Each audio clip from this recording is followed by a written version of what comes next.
Phenol का acidic character हम discuss कर चुके थे। आज कार्बोक्सिलिक एसिड की हम एसिडिक स्ट्रेंथ को डिस्कस करेंगे। ये आप जो पीजीटी टीजीटी केमिस्ट्री की तैयारी कर रहे हैं और अभी जो जेई और नीट के एग्जाम चल रहे हैं उसके लिए बहुत इंपॉर्टेंट वीडियो ये है। ठीक है, कौन कौन से एग्जाम्पल करेंगे एक बार क्विक रिवीजन ले लेते हैं।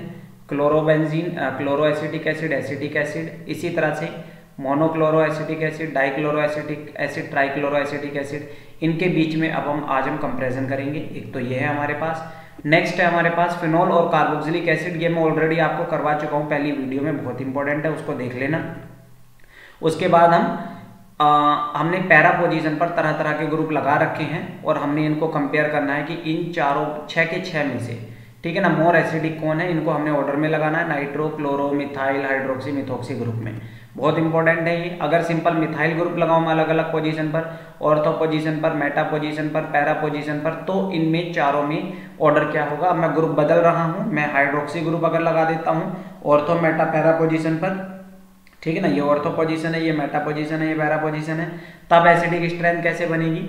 ठीक है, एक बार मैं क्या कौन सा ग्रुप लगा रहा हूँ, मिथॉक्सी ग्रुप लगा रहा हूँ, OCH3 मिथॉक्सी ग्रुप होता है, या मैं अगर नाइट्रो ग्रुप लगा रहा हूँ तो एसिडिक कैरेक्टर क्या होगा। बहुत इंपॉर्टेंट है, एक क्वेश्चन आपका इसमें एग्जाम में आ ही सकता है।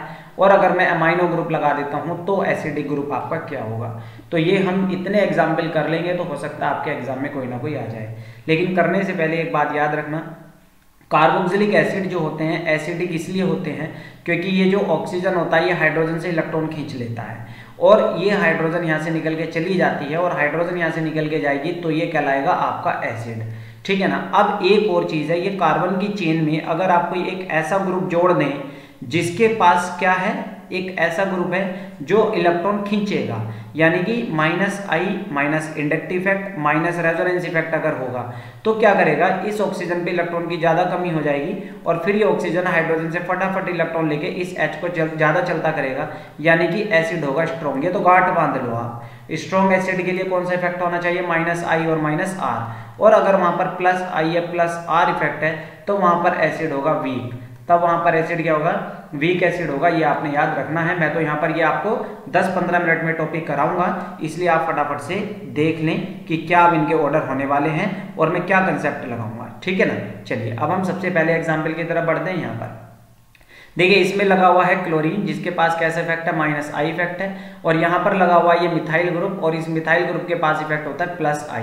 तो मैंने भी आपको क्या बताया, -I वाले जो होते हैं वो मोर एसिडिक होंगे क्योंकि वो ऑक्सीजन पे इलेक्ट्रॉन की कमी कर देंगे, ऑक्सीजन हाइड्रोजन से इलेक्ट्रॉन लेगा और वो उसको इजिली रिलीज कर देगा। ठीक है ना, एक बात। दूसरी बात, जब -I वाले से ज्यादा एसिडिक कैरेक्टर है ही तो जहां 2 क्लोरीन होंगे तो वहां पर -I इफेक्ट ज्यादा होगा और जहां पर 3 क्लोरीन होंगे वहां पर -I इफेक्ट और भी ज्यादा होगा, इसलिए 3 क्लोरीन वाला क्या होगा, ज्यादा एसिडिक होगा। ठीक है ना, ये आपको साइन का पता ही होगा, smaller than B is smaller acidic then C।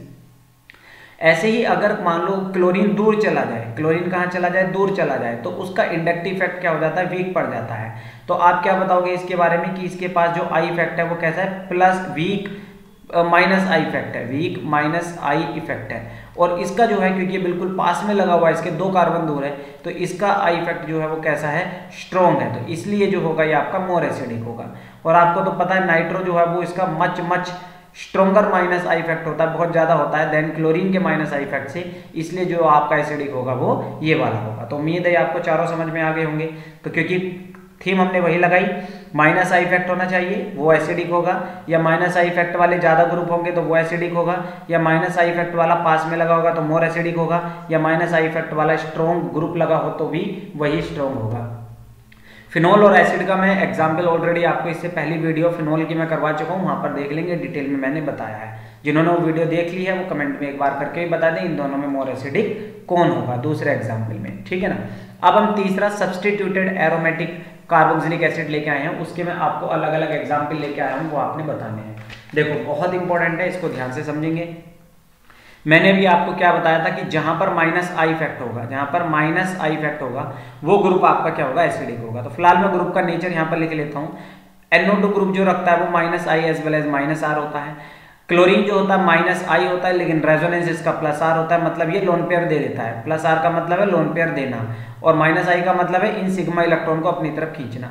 Methyl का केवल +I होता है OH जो होता है वो -I तो होता है, इन इलेक्ट्रॉन को तो खींचता है, लेकिन लोन पेयर को क्या करता है, वो डोनेट करता है, यानी कि +R इफेक्ट शो करता है। और मिथॉक्सी का भी सेम है, वैसे तो -I इफेक्ट होता है, लेकिन यहाँ पर ये कैसा इफेक्ट रखता है, +RB इफेक्ट यहाँ पर ये रखता ही रखता है, ठीक है ना। तो इसमें NO2 ग्रुप ऐसा है जो -I और -R दोनों इफेक्ट उसके माइनस है, इसलिए बहुत इलेक्ट्रॉन खींचे गए यहाँ से यहाँ से यहाँ से, और ऑक्सीजन फटाफट से इलेक्ट्रॉन ले लेगा। तो B जो होगा वो स्ट्रॉन्गेस्ट एसिड होगा इन सब में, नाइट्रो ग्रुप वाला। उसके बाद हमें पता है कि सबके पास -I इफेक्ट है, देखो इसके पास तो +I है, तो CH3 तो भूल जाओ। अभी -I चेक करते हैं, -I किन किन में है। इन सब में -I है, मिथॉक्सी में, हाइड्रोक्सी में, क्लोरीन में। लेकिन हमें पता है हेलोजन ज्यादा इलेक्ट्रॉन खींचने वाले एजेंट है, इलेक्ट्रोनेगेटिव है, इसलिए C जो आ जाएगा वो उसके बाद ज्यादा नंबर पे आ जाएगा, ठीक है ना। अब जो ये आ गए OH और मिथॉक्सी ग्रुप हो गए, इनके रेजोनेंस इफेक्ट बहुत ज्यादा होते हैं। इनके रेजोनेंस इफेक्ट जो होते हैं +R इफेक्ट आ गया ना, देखो इनके पास इंडक्टिव तो था ही, लेकिन इनके पास रेजोनेंस इफेक्ट भी है। तो इनके पास रेजोनेंस इफेक्ट होने की वजह से ये क्या होंगे, ये लेस एसिडिक होंगे। किसके कंपेयर, देखो जब कभी भी इंडक्टिव और रेजोनेंस इफेक्ट आता है तो हम वहां पर रेजोनेंस इफेक्ट को ज्यादा कंपेयर करके चलते हैं, ठीक है। तो यहाँ पर मैंने इंडक्टिव और रेजोनेंस में इंडक्टिव तो ले लिया, लेकिन अब मैं इन सबके रेजोनेंस इफेक्ट अगर लूं तो इनके रेजोनेंस इफेक्ट स्ट्रॉन्ग होते हैं देन क्लोरीन के रेजोनेंस इफेक्ट से, क्योंकि तो इलेक्ट्रॉन खींचता है। तो जो मेरे पास अब C, E और F है, ये तो लीस्ट एसिडिक हो जाएंगे। तो मेरे पास A जो बेंजोइक एसिड है, इसमें ऐसा कोई ग्रुप नहीं है जो रेजोनेंस इफेक्ट से इलेक्ट्रॉन दे रहा हो, हालांकि खींचने वाला भी नहीं है लेकिन देने वाला भी नहीं है। उसके बाद मेरे पास मिथाइल वाला आ जाएगा, क्योंकि इसमें सिर्फ इंडक्टिव इफेक्ट है, ठीक है ना। और उसके बाद जो मेरे पास आएगा वो मिथॉक्सी ग्रुप आएगा, क्योंकि मिथॉक्सी का +R जो होता है OH के +R से कमजोर होता है, याद रखेंगे ये। तो इसलिए मेरे पास F आ जाएगा, और सबसे लास्ट में जो आएगा मेरे पास हाइड्रोक्सी ग्रुप जाएगा E, याद रखेंगे। जो मिथॉक्सी ग्रुप होता है इसका +R कमजोर होता है देन OH के +R से, ये याद रखना है आपने, ठीक है ना। ये बड़ी अच्छी बात है, आप मुझे बताएंगे भी इस मिथाइल की वजह से ऐसा क्यों हुआ, इसका +R कम हो गया इसकी वजह से, ठीक है। तो थोड़ा आप कंसेप्ट लगा के बताएंगे, तो ये ऑर्डर आपका हो जाएगा। दोबारा बता देता हूँ, पहले नंबर पे नाइट्रो आ जाएगा, उसके बाद क्लोरीन वाला आ जाएगा यानी कि C आ जाएगा, उसके बाद आपका सिंपल बेंजोइक एसिड यानी कि A आ जाएगा, उसके बाद आपका D यानी कि मिथाइल आ जाएगा, उसके बाद आपका मिथॉक्सी ग्रुप आ जाएगा, ठीक है ना, क्योंकि उसका +R कम था, और उसके बाद आपका OH वाला ग्रुप आ जाएगा। आगे बढ़ते हैं, इन सब में हमने क्या कर लिया है, सिर्फ सेम ग्रुप लिया है, सेम ग्रुप लिया हुआ है, और इस सेम ग्रुप को हमने अलग अलग पोजीशन पर लगाया है, एक को ऑर्थो पे लगाया, एक को मेटा पे लगाया, एक को पैरा पे लगाया। तो मिथाइल ग्रुप सिर्फ एक ही इफेक्ट शो करता है, +I। कौन सा इफेक्ट शो करता है, +I। अब देखिए इसमें क्या होता है, एक ऑर्थो इफेक्ट होता है, आप ये याद रखेंगे, ऑर्थो इफेक्ट। ऑर्थो इफेक्ट क्या होता है कि ऑर्थो पोजीशन पर कोई भी ग्रुप हो, आपने उसका नेचर चेक नहीं करना, वो एसिड क्या करेगा, अपने H को फटाफट से रिलीज कर देगा, वहां पर उसको भीड़ महसूस होगी, और वो इमीडिएट क्या हो जाएगा, स्ट्रॉन्ग एसिड हो जाएगा। तो B जो है, B आपका स्ट्रॉन्गेस्ट एसिड हो जाएगा इन सब में। अब बाकी आपके पास इसमें तो ऑर्थो इफेक्ट चलेगा नहीं है, तो मेटा पोजीशन पे, पैरा पोजीशन पे तो भीड़ भी दूर है, ठीक है ना, यहाँ क्राउड और भी दूर है, इसलिए बेंजोइक एसिड आ जाता है। उसके बाद C और D में मेटा पोजीशन पर मैंने पहले बताया इंडक्टिव इफेक्ट कमजोर पड़ जाता है, तो यानी कि ये यहाँ का +I इफेक्ट कम है, यहाँ का +I इफेक्ट क्या है, +I इफेक्ट कमजोर है, तो इसी का क्या आ जाएगा, नंबर आ जाएगा C। और उसके बाद आपका पास पैरा पोजीशन जो है, क्योंकि यहाँ पर तो +I इफेक्ट क्या होता है, स्ट्रॉन्ग होता है, और ये फटाफट से इलेक्ट्रॉन दे देगा। कुछ के माइंड में आ रहा होगा ये तो और भी पासेज की लिस्ट होना चाहिए, लेकिन यही ऑर्थो इफेक्ट कहलाता है कि ऑर्थो पोजीशन पे ग्रुप जो होता है इसके साथ भीड़ इकट्ठी करने की कोशिश करता है, भीड़ सी लगती है, तो ये H को यहाँ से फटाफट से रिलीज करवा देता है, ठीक है। चौथे में अगर हम बात करें, मैंने इस बार हाइड्रोक्सी ग्रुप लगा लिए हैं, तो फिर से वही बात है, ऑर्थो इफेक्ट वाला कंसेप्ट लगाऊंगा मैं, B क्या हो जाएगा मेरा, मोर एसिडिक हो जाएगा। लेकिन OH ग्रुप का जो इंडक्टिव इफेक्ट है ये कमाल का होता है, मतलब OH एक अच्छा खासा -I इफेक्ट भी शो करता है, +R तो वो शो करता ही करता है, ठीक है ना। तो एक बात और याद रखेंगे, +I और +R भी शो करता है। अब क्योंकि OH एक इलेक्ट्रोनेगेटिव ग्रुप भी है, मैंने पीछे भी बताया था, तो ये बेंजोइक एसिड से ये वाला तो ज्यादा एसिडिक हो जाएगा, क्योंकि ऑर्थो इफेक्ट हो गया। B में तो कौन सा इफेक्ट हो गया, ऑर्थो इफेक्ट, इसको ऑर्थो इफेक्ट बोलते हैं, याद रखेंगे।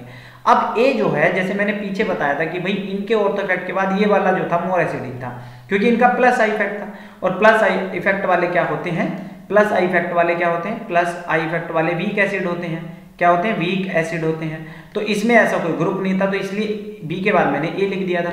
लेकिन अब क्योंकि इनके पास -I इफेक्ट है, तो ऑर्थो इफेक्ट वाले को तो छोड़ दो, अगर मैं A, C, D को कंपेयर करूं तो C और D में -I इफेक्ट वाला ग्रुप है, इसलिए C और D जो होंगे ये भी आपके क्या होंगे, कहीं ना कहीं ज्यादा एसिडिक होंगे। तो इनमें एसिडिक कौन होगा, देखो C जो है, C मोर एसिडिक होगा।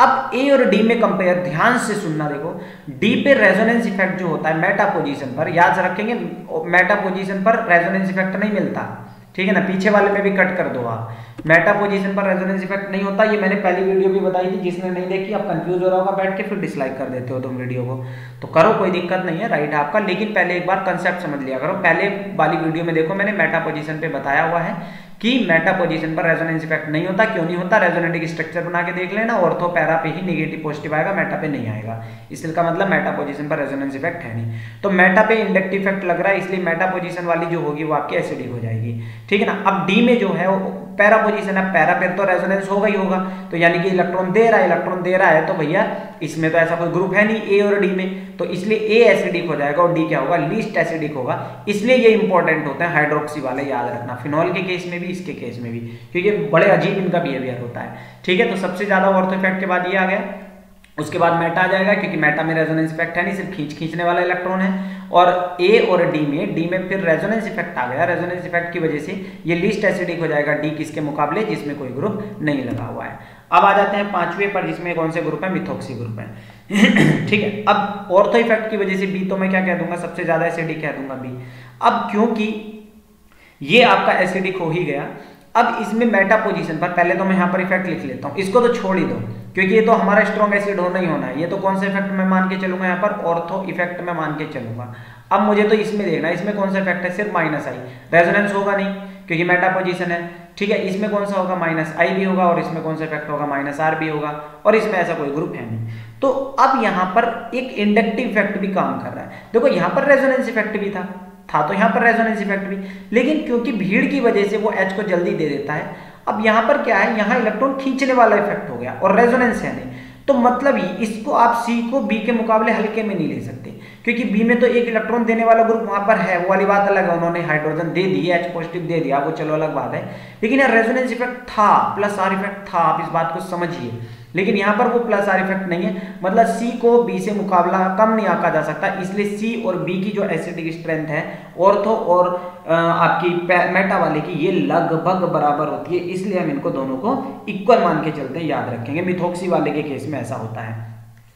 अब उसके बाद भैया देखो, पैरा पोजीशन पे तो रेजोनेंस इफेक्ट होता ही है, तो मैंने पीछे भी बताया था, देखो पैरा और सिंपल बेंजोइक एसिड में, पैरा वाले में, डी में और ए में मोर एसिडिक होता, ए एसिडिक था देन डी से, तो इसलिए अब यहाँ पर क्या करेंगे हम, ए जो होगा वो एसिडिक होगा देन डी से, ठीक है। बस यहाँ पर बी और सी ध्यान रखेंगे, बी और सी में ऑर्थो और मेटा में हालांकि हमें लगता है मेटा वीक एसिड है, वो तो लगता ही लगता है, लेकिन यहाँ एसिडिक स्ट्रेंथ अच्छी होती है। आगे बढ़ते हैं, 6 की तरफ बढ़ते हैं। इस बार मैंने नाइट्रो ग्रुप ले लिए हैं, तो नाइट्रो ग्रुप मैंने ले लिए हैं, तो वो वाला जो कंसेप्ट होगा मेरा कौन सा वाला, मेटा वाला, वो तो मैं सबसे ऊपर रखूंगा ही रखूंगा कि सॉरी मेटा नहीं, ऑर्थो इफेक्ट वाला, ये बी जो है ये तो एसिडिक हो गई होगा।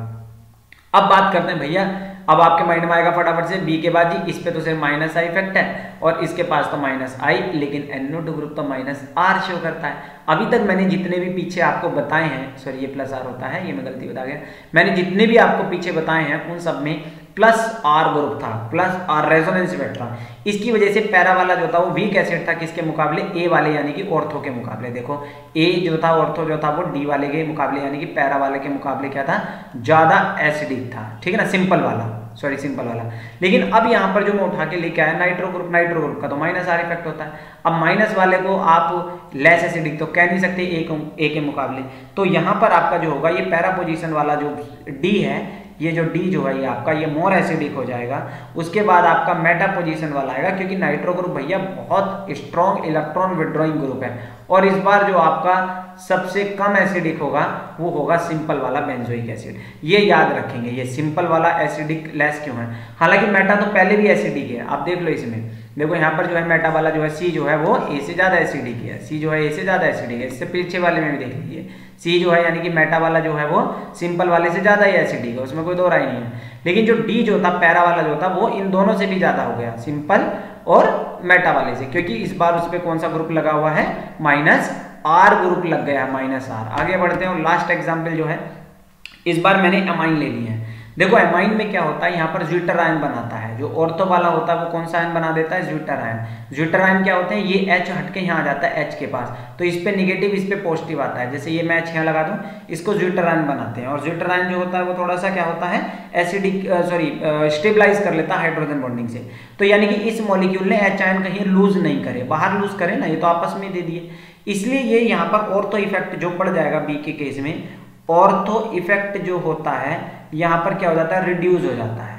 ऑर्थो इफेक्ट यहाँ पर रिड्यूस हो जाता है, किसकी वजह से, ये नोट कर लें, because of zwitter ion formation, because of zwitter ion formation. तो इसलिए अब आप क्या कहेंगे, अब आप कहेंगे भाई और NH2 ग्रुप जो होते हैं इनका होता है रेजोनेंस इफेक्ट जो होता है वो +R होता है, तो इसलिए अब जो ज्यादा एसिडिक होगा वो A होगा, मतलब बेंजोइक एसिड होगा सबसे ज्यादा एसिडिक, उसके बाद आपका मेटा वाला होगा, क्योंकि मेटा पे रेजोनेंस इतना नहीं है, +R नहीं है, सिर्फ वहां पर जो होगा NH2 का वो क्या होगा, -I होगा, ठीक है। तो उसके बाद जो होगा आपका वो कौन हो जाएगा, फिर कौन आ जाएगा आपका, ऑर्थो वाला आ जाएगा, और लास्ट में जो आएगा वो आपका वो आएगा पैरा वाला, क्योंकि पैरा पर रेजोनेंस इफेक्ट बहुत स्ट्रांग होता है, हालांकि होता ऑर्थो पे भी है, लेकिन वहां पर वो थोड़ा स्टेरिक, वहां पर स्टेरिक फैक्टर मतलब ऑर्थो इफेक्ट चल रहा होता है, इसलिए आसानी से थोड़ा सा रिलीज कर देता है, हालांकि ज्विटर आयन तो बना ही लेता है, ज्विटर आयन बनाने की वजह से बेचारा सेकंड नंबर 3rd पोजीशन पे ये खिसक गया।